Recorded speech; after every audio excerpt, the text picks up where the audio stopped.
been fighting for my life.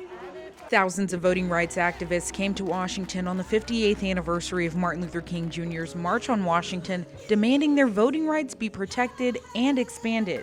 They contend Republican-led legislatures across the nation are trying to make it harder for Black Americans to vote. George Floyd, Trayvon Martin, Breonna Taylor, Eric Garner. Marching on the Democratic streets of D.C. and Republican streets of Oklahoma, voting rights activists are taking their causes to cities across the nation. Reverend Al Sharpton, Martin Luther King III, and Andrea King led the March on for voting rights from McPherson Square Park to the National Mall. The House of Representatives passed the John Lewis Voting Advancement Act. That is just a setup for the real fight. The real fight is going to be in the United States Senate. The John Lewis Voting Rights Advancement Act passed the House, but Democrats worry it won't win approval in the Senate without President Biden's support to end the filibuster.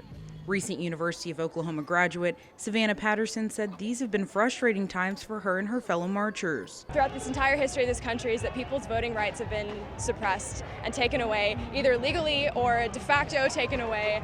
The National Action Network, a leading civil rights group, says there have been nearly 400 voter suppression bills introduced in 2021 alone. It's frustrating, it really is, and the excuses that you hear about, why people who get arrested can't vote, or why voting has to be during the workday so people in marginalized communities can't vote.